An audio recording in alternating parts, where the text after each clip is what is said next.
Nasima TV சேனல்ல கதை கேட்க வந்திருக்க அனைவருக்கும் வணக்கம். எழுத்தாளர் ரிஸ்வான் ராஜா எழுதிய தனிமை என்ற சிறுகதையை இன்னைக்கு உங்களுக்காக வாசிக்க போறேன். சுவரின் 4/1 பகுதி அளவில் பெரியதொரு தொலைக்காட்சி மாட்டி தொங்கவிட்டப்பட்டிருந்தது. அதில் ஓடிக்கொண்டிருந்த நிகழ்ச்சி ஒன்றில் சிலர் கடுகடுத்த முகத்தோடு காரசாரமாக பேசிக் கொண்டிருந்தனர். ஜன்னலின் வழியே நுழைந்த சூரிய கதிர் கலைப்பில் கூடத்தின் நடுவில் படுத்து கிடந்தது.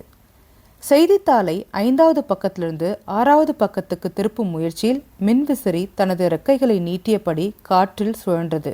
டீ மேசையில் தூரத்து பார்வையை சரி செய்யும் தங்கச் சட்டத்தாலான மூக்கு கண்ணாடியும் அதன் அருகில் பாதி குடித்தது போக மீதி காப்பி கோப்பையில் ஆறியிருந்தது. குளியல் அறையில் சீரான இடைவெளியில் டொக் டொக் என்று தண்ணீர் சொட்டும் சத்தத்தோடு சேர்ந்து அடுக்குமாடி குடியிருப்பின் ஏதோ ஒரு வீட்டில் அழுத்தப்படும் வாசர்மணி சத்தமும் கேட்டது. எதையோ யோசித்தவாறு சோபாவில் சாய்ந்திருந்த கந்தசாமி டீ மேசையில் வந்தமர்ந்த ஈயை பார்த்ததும் இமைகள் விரிய எழுந்து உட்கார்ந்தார்.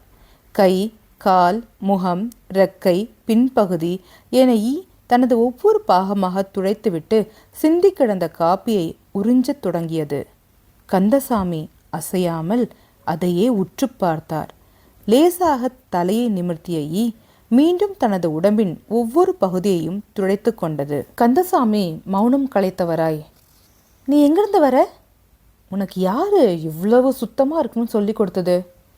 உண்மையிலேயே நீ இந்த அளவு சுத்தமாக இருக்கணும்னு தான் நினைக்கிறியா என்று அடுத்தடுத்த கேள்விகளை அதனிடம் கேட்டார். அவர் கேட்டது எல்லாம் காதில் விழுந்ததைப் போல சட்டென்று பறந்து வந்து கோப்பையின் வாயில் அமர்ந்தது.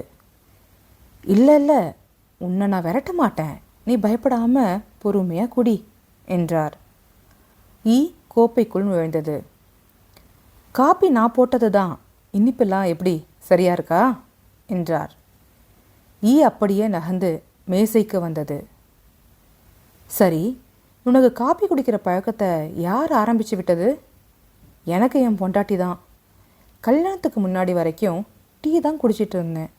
அதுக்கப்புறம் அவளுக்கு காப்பி பிடிக்க முடியாததுனால போக போக அதே பழக்கத்தை எனக்கும் பழகிட்டா. சும்மா சொல்லக்கூடாது, நானும் வெளியில் எங்கெல்லாமோ காப்பி குடிச்சிருக்கேன். ஆனால் அவள் போடுற காப்பியோட சுவையே தனி தான். அன்பானவங்க பண்ணுற சாதாரண விஷயம் கூட நமக்கு அதிகமாக படுதோன்னு சில சமயம் நினச்சிக்குவேன். யோசிச்சு பார்த்தா அதுவும் உண்மைதான்ல. நீ என்ன நினைக்கிற என்றார். ஈ அவரின் வலது கையின் மேல் வந்து அமர்ந்தது. மெதுவாக கையை முகத்துக்கு நேராக உயர்த்தி பார்த்தார். அதன் இறகுகளில் இலையின் பின்புறத்தில் கோடுகள் தெரித்தோடுவது போல நரம்புகள் ஓடியது. கூலிங் கிளாஸை போல பெரிய கண்களும் தலை முதுகெல்லாம் யானையின் தலையில் இருப்பதைப் போல் நட்டுக்கொண்டிருக்கும் முடிகள் என்று அனைத்தையும் ஆராய்ந்தபடியே பேசத் தொடங்கினார்.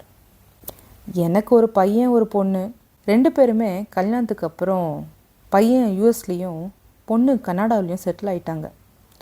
மாதம் 2-3 தடவை ஸ்கைப்பில் கூப்பிடுவாங்க. வருஷத்துக்கு ஒரு தடவை வந்து போவாங்க. ஆமாம், நீ உன் மனைவி பசங்க எல்லாம் ஒரே இடத்துல தான் இருக்கீங்களா என்றார். ஈ அங்கிருந்து சுவரில் மாட்டிருந்த புகைப்படத்தின் மேல் உட்கார்ந்தது. ஓ, அது யாருன்னு கேட்குறியா? அதுதான் என் மனைவி செம்பகம். என் பையன் எங்களுக்காகத்தான் இந்த பிளாட் வாங்கினான். நானும் அவளும் மட்டும்தான் இங்கே இருந்தோம். போன ஜனவரியில் அவள் இறந்து போயிட்டா. இன்னையோட 6 மாதம் 8 நாள் ஆகுது. ராத்திரி பேசிட்டு நல்லா தான் படுத்தா. காலையில் எழுந்திருக்கவே இல்லை. பையனும் பொண்ணும் என் பேர பிள்ளைங்களும் அழைச்சிட்டு வந்து 1 வாரம் தங்கிட்டு அதுக்கு மேலே லீவு கிடைக்கலன்னு சொல்லி போயிட்டாங்க. என்னையும் எங்கள் கூட வந்துருப்பான்னு கூப்பிட்டாங்க. நமக்கு அங்கெல்லாம் ஒத்து வராது பாரு, அதனால் வரலைன்னு சொல்லிட்டேன். பையனுக்கு 2 பொண்ணுங்க. பெரியவ காலேஜ் போகிறா, சின்னவ +1 படிக்கிறா. பொண்ணுக்கு ஒரு பையன் 8வது படிக்கிறான். பேர பிள்ளைங்களுக்கு என் மேலே ரொம்ப பிரியம்.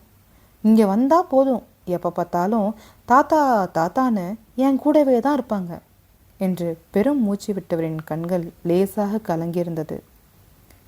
ஈ ஜன்னல் கம்பிக்கு சென்றது. ஏன் உடனே போக பார்க்குற? வீட்டில் யாராவது தேடுவாங்களா என்ன? இன்னும் 1/2 மணி நேரத்தில் பி பிளாக்லேருந்து டேவிடு, ராஜலட்சுமி, ஏ பிளாக்ல இருக்கிற பாலமுருகனும் அவங்களோட நாயை அழைச்சிட்டு கார் பார்க்கிங் பக்கத்தில் உள்ள பூங்காவுக்கு வாக்கிங் போவாங்க.